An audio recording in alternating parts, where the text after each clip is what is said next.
भैया जी कहते हैं सड़कें सोनी हो जाएगी तो संसद आवारा हो जाएगा। मूर्ख तो हम हो नहीं सकते। मध्य प्रदेश में नौकरियों का मामला है, इलेक्शन की बात आई, जब नेताओं की बात आई तो सबको पंचायत में रिजर्वेशन मिल गया। सफेद लिबास पहनने वाले लोग सिर्फ अपने हित के लिए कानून बना रहे हैं। क्यों इस हमारी बातें नहीं सुनी जाती? जिस दिन जनता भी सड़क पर निकलने लग जाएगी ना, तो जीत हार के डर से ना पूरा निर्णय हो जाएगा।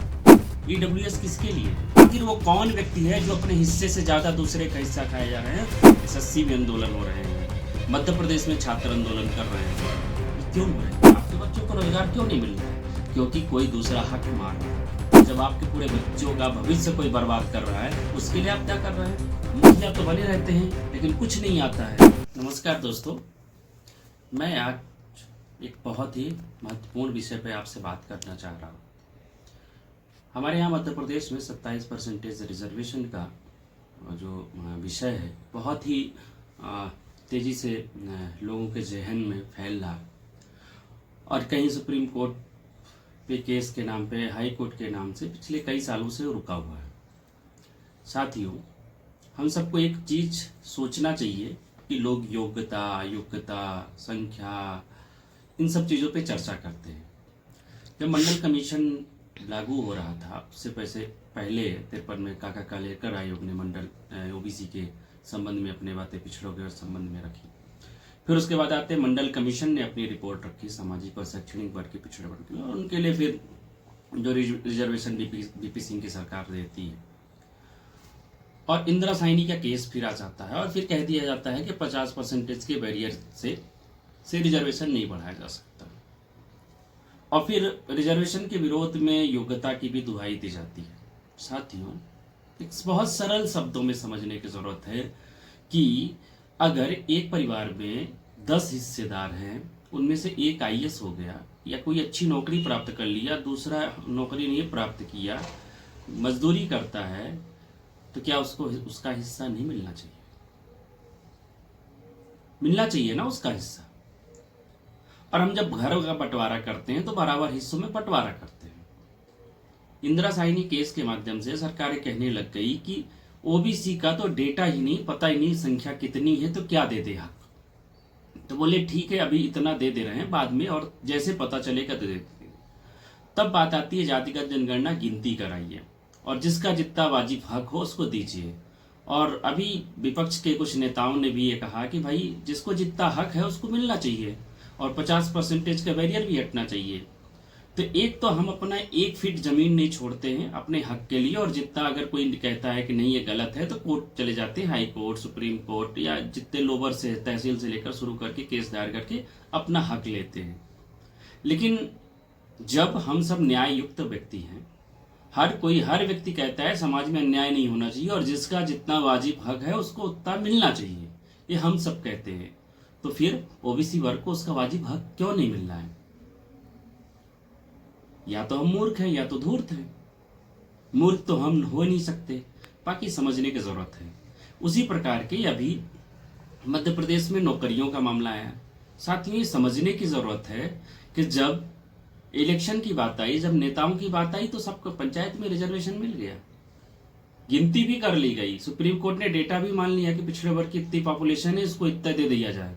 लेकिन जब नौकरियों की बात आती है, जब देश के युवाओं के भविष्य की बात आती है, जब आम, दलित, शोषित, वंचित, जो उपेक्षित है, जिनकी पीढ़ियों में कोई नौकरी प्राप्त नहीं कर पाया, उनकी भागीदारी की बात आती है, तो सरकार के लोग चुप हो जाते हैं। कहीं ऐसा तो नहीं है कि सफ़ेद लिबास पहनने वाले लोग सिर्फ अपने हित के लिए कानून बना रहे हों, दूसरे हित के बारे में उनकी चिंता ना हो। साथियों, ये समझने की ज़रूरत है, और समझना इसलिए भी ज़रूरी है कि जब गिनती हो गई पंचायत इलेक्शन के समय पर, मध्य प्रदेश सरकार ने ही डेटा दिया कि हमारे प्रदेश में इतनी पॉपुलेशन है ओबीसी की, तो फिर ये सुप्रीम कोर्ट में जाना, हाई कोर्ट में जाना, बार बार रोक लगाए रखना और कहना कि नहीं मैं तो नहीं कर रहा हूँ, कोर्ट कर रही है, लेकिन बार बार एफिडेविट तो कोई ना कोई देता है। साथियों, अगर यही है तो विधानसभा से प्रस्ताव पास करके क्यों ना केंद्र को भेज दिया जाए? क्यों नहीं भेजते? ये ऐसे उदंड क्यों हो गए हैं? क्यों इस हमारी बातें नहीं सुनी जाती? क्योंकि हम जाति के नाम पर, क्षेत्र के नाम पर, धर्म के नाम पर बाकी क्षेत्रों के नाम पर हम जनप्रतिनिधि चुनते हैं, उन जनप्रतिनिधियों को हमारे मुद्दे से कोई लेना देना नहीं होता। जिस दिन लोहिया जी कहते हैं सड़कें सोनी हो जाएगी तो संसद आवारा हो जाएगा, जिस दिन गली गली कूच कूच लाखों हजारों लोग हर जिले में निकलने लग जाएंगे और कहेंगे मेरे बेटे का भविष्य का मामला है, विधायक जी इस पे आप मेरे साथ हैं कि नहीं हैं? आपके बेटे की तरह ही मेरा भी बेटा है, आपका बेटा तो रोजगार कर ले रहा है, मेरे बेटे के लिए तो ये चपरासी की नौकरी ज़रूरी है और रिजर्वेशन नहीं मिल रहा तो मिल नहीं पा रही। आप उसके साथ हैं ना, तो आप अपने लेटर पैड में लिख के क्यों नहीं दे रहे हैं? विधानसभा में सवाल क्यों नहीं उठा रहे हैं? अगर आप विधायक हैं तो एक प्रस्ताव लाके पूरा सर्वसम्मति से पास करके केंद्र के क्यों नहीं भेज रहे हैं? जिस दिन जनता भी सड़क पर निकलने लग जाएगी ना, तो जीत हार के डर से ना पूरा निर्णय हो जाएगा। साथियों, ये समझने की ज़रूरत है 10% रिजर्वेशन ईडब्ल्यूएस को मिल गया। साथियों, ईडब्ल्यूएस किसके लिए है? जो आर्थिक रूप से पिछड़ेपन है। इस आर्थिक रूप से पिछड़ेपन में क्या ओबीसी भी आता है, क्या एससी भी आता है, क्या एसटी भी आता है? बिल्कुल नहीं आता। तो किसका है, क्यों दे दिया गया? क्या 50% का बैरियर नहीं था क्या? अगर 50% का बैरियर था तो फिर ये 10% क्यों दे दिया गया? साथियों, ये हम सबको समझने की जरूरत है, जो जाति और धर्म के नाम पर लड़ रहे हैं, जिनके केंद्र में समाज नहीं है, जिसके केंद्र में राष्ट्र नहीं है, जिसके केंद्र में आदिवासी, दलित, पीड़ित, शोषित महिलाएं नहीं है, जो प्रतिनिधित्व देना नहीं चाहते। कभी हम रोना रोते हैं कि महिलाओं को 33% मिल जाएगा तो मैं क्या करूंगा, कभी दलित पिछड़े सत्ता में आ जाएंगे तो मैं क्या करूंगा। साथियों, ये समझने की जरूरत है कि ये रोना लटकाया जा रहा है, और अब जब गिनती हो गई है, बराबर की भागीदारी की बात आती है, तो हम सब न्याय प्रिय जितने साथी हैं वो एक साथ एक मुखर आवाज में बोले कि हम सबको न्याय चाहिए और पिछड़े वर्ग को भी 27% रिजर्वेशन मिलना चाहिए। बल्कि ये कहना चाहिए कि जिसकी जितनी संख्या है, किसी के साथ कोई अन्याय नहीं होना चाहिए। जिस वर्ग की, चाहे एससी की हो, चाहे एसटी की हो, चाहे ओबीसी की हो, चाहे जिस भी वर्ग की जितनी संख्या है, मतलब जितनी हिस्सेदारी, जितना मिलना चाहिए, जितनी उनकी संख्या, जितना हिस्सा है, उनको उसका हिस्सा बिल्कुल बराबर वाजिब मिलना चाहिए। और इसका मूल्यांकन होना चाहिए कि उस वर्ग को उतना हिस्सा मिला कि नहीं मिला। लेकिन जब आज हम भी देखते हैं शैक्षणिक संस्थानों में पिछड़े वर्ग का कोई प्रोफेसर नहीं, एसटी का प्रोफेसर नहीं, आखिर वो कौन व्यक्ति है जो अपने हिस्से से ज्यादा दूसरे का हिस्सा खाए जा रहे हैं? और सीधी सी समझ में ये आ जानी चाहिए बात कि जमीन में कोई आपका कब्जा किया हुआ है तो छोड़ता नहीं है और कोर्ट में केस लटकाता रहता है कि 10 साल, 20 साल, 25 साल सिविल केस की तरह चलता रहे, ताकि वो संसाधन का हम उपभोग करते रहें। आखिर वो उपभोग करने वाला कौन है आपके संसाधनों का, इसकी जांच करनी होगी और हम सबको एक साथ मिलकर आना पड़ेगा। और जब ये कहे कोई कि ये उपभोग कर रहा है और छोड़ नहीं रहा है, और जो उसका सपोर्ट कर रहा है और उसके मन में आपके प्रति किसी न किसी प्रकार का विभेद है, उसको आपकी पहचान करनी होगी और उसके साथ एक लाइन खींचनी होगी। आप अपने बच्चों के भविष्य के साथ हैं कि उसकी फरीबीपन के खिलाफ हैं। साथियों, युवाओं के साथ खिलवाड़ मत करिए। एसएससी में आंदोलन हो रहे हैं, मध्य प्रदेश में छात्र आंदोलन कर रहे हैं, ये क्यों हो रहे हैं? क्योंकि उनका वाजिब हक नहीं मिला है। बच्चों को बताइए, न्याय युक्त समाज की संकल्पना हम क्यों नहीं आज भी स्थापित कर पा रहे हैं? न्याय युक्त समाज होना चाहिए ना, सीधी सी बात है। जातिगत जनगणना मतलब कागज खोज, और जब कागज मिल गया, मतलब मध्य प्रदेश सरकार ने बता दिया कि इतना है डेटा, तो जब कागज मिल गया तो उसको उसका उतना हिस्सा दे दिया जाना चाहिए, और उसके हिस्से पे किसी प्रकार का कोई रोड़ा नहीं आना चाहिए, जहां तक मुझे पता है। और अगर हिस्सा नहीं मिल रहा है तो आप खुद ही जानते हो कि 1 फीट जमीन के लिए, 1 डिसमिल जमीन के लिए आप कोर्ट का दरवाजा खटखटा देते हो। तो वो दरवाजा खटखटाए भी और वो मिल क्यों नहीं रहा है? सरकारें बार बार रोकने के लिए प्रयास कर रही हैं, उस पर चिंतन करिए, सवाल करिए कि क्योंकि जो आपके बगल में तहसील में आउटसोर्स का कर्मचारी है, अगर वहां पर रिजर्वेशन होता तो आपके बच्चे होते, तहसील में आपके बच्चे होते, न्यायालय में आपके बच्चे होते, थाने में आपके बच्चे होते। आपके बच्चों को रोजगार क्यों नहीं मिल रहा है? क्योंकि कोई दूसरा हक मार रहा है। हक कौन मार रहा है ये आपको पहचान करनी होगी, और उस हक मारने वाले का सपोर्ट कौन कर रहा है? भाई, जब आपके खेत में कोई गाय छोड़ दे, बैल छोड़ दे, कोई पशु चला जाए, छोड़ने वाले को या उसको चुराने वाले के लिए आप डंडा लेकर खड़े हो जाते हैं। और जब आपके पूरे बच्चों का भविष्य कोई बर्बाद कर रहा है, उसके लिए आप क्या कर रहे हैं? ये अपने आप पे सोचिए। साथियों, ओबीसी वर्ग के लोग, सामाजिक न्याय पसंद साथियों से मेरा निवेदन है कि आप संविधान की बहुत सी बातें जानते हैं। मैं भी संविधान की प्रावधान 15(4) बता सकता हूँ, 16(4) बता सकता हूँ, 15(1) बता सकता हूँ कि जो जो इन चीज़ों में पिछड़ों के हक के बारे में क्या किया गया है, न्याय के संबंध में क्या है। लेकिन मैं जर्नल एक सरल भाषा में बताने की कोशिश कर रहा हूँ कि जब सब कोई न्याय चाहते हो, अन्याय नहीं चाहते हो, तो फिर अन्याय हो क्यों रहा है। हर जगह जाति के नाम पर, क्षेत्र के नाम पर, भाषा के नाम पर अन्याय है, और हर कोई चाहते हो कि अन्याय भी नहीं होना चाहिए। या तो मूर्ख हो या तो धूर्त हो। सभी लोग सत्ता पे बैठे और विपक्ष में बैठे दोनों साथी कहते हैं कि ओबीसी को रिजर्वेशन मिलना चाहिए, और मैं डंके की चोट से कह रहा हूं कि उनको मिलना चाहिए, लेकिन मिल क्यों नहीं पा रहा है। बार बार अवरोध कौन उत्पन्न कर रहा है। इसको तो थोड़ा समझना पड़ेगा कि आपके मन में कहीं खोट तो नहीं है, कहीं ऐसा तो नहीं है कि कागज जब कागज आ गया तो बार बार कर रहे हैं। जब पंचायत इलेक्शन मध्य प्रदेश सरकार करवा सकती है, पूरे देश में वही मेजरमेंट फॉलो किया गया, चाहे यूपी हो, चाहे छत्तीसगढ़ हो, चाहे बिहार हो, तो फिर ओबीसी के लिए, ओबीसी के हक के लिए मध्य प्रदेश में बहुत अच्छी बात है कि सरकारों ने सर्वदलीय बैठक बुलाई। अब सरकार को चाहिए सर्वदलीय जैसे ही बटाए तो सर्वदलीय विधानसभा से प्रस्ताव पारित करके केंद्र को भेजना चाहिए और कहना चाहिए कि साथी ये सरकार, ये इसका हक है इस वर्ग का, उसको मिलना चाहिए। उसके लिए हम सब सजग, चेतनशील, और इस पे बहस होनी चाहिए। ये किसी छुपाऊ बात नहीं है।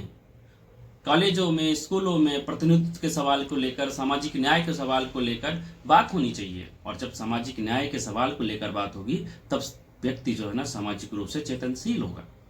इसीलिए 27% ओबीसी को रिजर्वेशन मिलना चाहिए। बार बार सुप्रीम कोर्ट में एफिडेविट देना सरकार के लिए हितकर नहीं है, और ना तो इस ओबीसी वर्ग के लिए हितकर है सरकार के द्वारा जो कृत्य किए जा रहे हैं। चेतनशीलता से, तर्कपूर्ण तरीके से ये सोचना चाहिए कि आखिर इसकी इतनी पॉपुलेशन है तो भागीदारी क्यों नहीं है, और भागीदारी क्यों नहीं हो पा रही है। और अगर जिसकी, तो सीधे खुली सी बात है, लोग डिमांड कर रहे हैं कि मेरा जितना हक है मुझे उतना ही दीजिए, मुझसे उससे ज्यादा मुझे नहीं चाहिए। लेकिन आप उतना भी नहीं दे पा रहे, इसका मतलब कि आपके मन में अन्याय का भाव है, और जो सत्ता में बैठे हुए लोग हैं उनके मन में अन्याय का भाव है, तभी ऐसा विचार रहा है।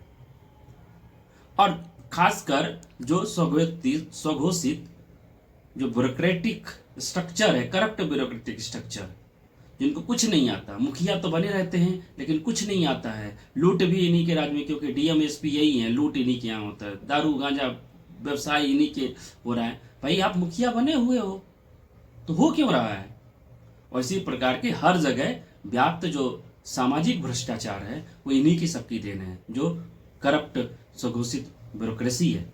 साथियों, ये समझने की जरूरत है। नेताओं का जब रिजर्वेशन आ सकता है, पंचायत में रिजर्वेशन आ सकता है, डेटा प्रस्तुत सरकार के द्वारा कर दिया जाता है, डंक की चोट के साथ कह देते हैं कि भाई कोई माई का लाल नहीं जो रिजर्वेशन समाप्त कर सकता है, तो पिछड़ों का हक की बात जो होती है उसमें कैसे खत्म कर दिया गया। पिछड़ों के रिजर्वेशन को मैं सरल शब्दों में कह रहा हूँ, बाकी प्रावधानों पे नहीं जा रहा हूँ। इंदिरा साइनी केस भी आपके फेवर में है, दे दिया है, संविधान की पूरी बातें आपकी फेवर में हैं। और अब तो जो कहते थे सरकार सुप्रीम कोर्ट में कि डेटा है नहीं, मैं किस आधार पर निर्णय करूं, तो डेटा भी मध्य प्रदेश सरकार ने ही भारत में पहली बार डेटा दिया कि मेरे यहाँ ये पॉपुलेशन की इतनी है, इतनी इस वर्ग की पॉपुलेशन है। साथियों, अब बलगलाने की बारी नहीं है, अब समझने की बारी है। और अगर कोई नहीं करता है तो आप सब हजारों लाखों की संख्या में अपने जिले के विधायक और सांसद के पास पहुंचिए और बोलिए कि सांसद जी बताइए। और जिस दिन आप सांसद, विधायक, जिला पंचायत सब करने लग जाएंगे ना, अपने आप आपको रिजर्वेशन हो जाएगा। अगर पिछड़े वर्ग के जितने जिला पंचायत, सरपंच, जनपद और विधायक कह दें मैं अगर उस वर्ग का हित नहीं कर सकता हूं तो इस्तीफा दे दीजिए, जिस दिन लाखों सरपंच इस्तीफा एक साथ दे देंगे ना, सरकार तुरंत आपको ना दे दी रिजर्वेशन, तो फिर कहिएगा। साथियों, लड़ना तो पड़ेगा, लोहिया जी को याद करना पड़ेगा। सड़कें सूनी हो जाए तो संसद आवारा हो जाए। एक साथ कह दीजिए जिस वर्ग का हम हैं उस वर्ग का हित नहीं कर पा रहे हैं तो मेरा जनप्रतिनिधि बने रहने का कोई हक नहीं है। और फिर जब नहीं होता तो सड़क के रास्ते से फिर चुन के आइए, बहुमत की सरकार बनाइए और फिर अच्छे से करिए। लोकतंत्र का तकाजा है, इसलिए ओबीसी वर्ग के बारे में, हित के बारे में बातचीत करिए और तय करिए कि आप किसके तरफ हैं। दिल्ली यूनिवर्सिटी में बड़े बड़े दिल्ली में बुद्धिजीवी रहते हैं, लेकिन ओबीसी का वहां हक मारा जा रहा है, कुछ नहीं बोलते हैं। साथियों, बोलने बस से कुछ नहीं होगा। अपने मुंह मियाँ मिट्ठू बने रहिए, किसी के पैरोल पे चलते रहिए कि आपको कोई टिकट कटा के दे देता, कुछ दे देता, इधर कर देता, इससे काम नहीं चलने वाला है। आपको प्रॉपर एक लाइन लेनी पड़ेगी कि हम ओबीसी के साथ हैं कि नहीं है, हम न्याय पसंद समाज, न्याय युक्त समाज चाहते हैं कि नहीं। अगर न्याय युक्त समाज चाहते हैं तो अन्याय हो रहे जगहों पर हमारी उपस्थिति अनिवार्य है। अगर वहां नहीं हो पा रही, इसका मतलब हम अन्यायी के साथ खड़े हैं, और जब ये तय हो जाएगा तभी हो पाएगा। इसी के साथ मैं सरलता से समझाने की कोशिश किया हूं कि जो जन जन की भाषा है, जन की भाषा से कि सीधी सी बात है कि आपके हक नहीं मारना चाहिए, जिसका जितना वाजिब हक है उसको उतना मिलना चाहिए। मेरे भी घर में कोई एक बच्चा अच्छा पढ़ने में होता है, नौकरी प्राप्त कर लेता है, कोई एक नहीं प्राप्त होता, लेकिन हम उसको बराबर का हिस्सेदारी देते हैं। अगर नहीं देते हैं, कोई कब्जा भी कर लेता है तो कोर्ट केस करते हैं, कागज खोजते हैं और फिर उसको बराबर का हिस्सा मिलता है। तो वही चीज़ है, ओबीसी की पॉपुलेशन जितनी है 50% के आसपास मध्य प्रदेश सरकार बोली है, तो सत्ता संरक्षण में सब जगह भागीदारी उसकी 50% होनी चाहिए।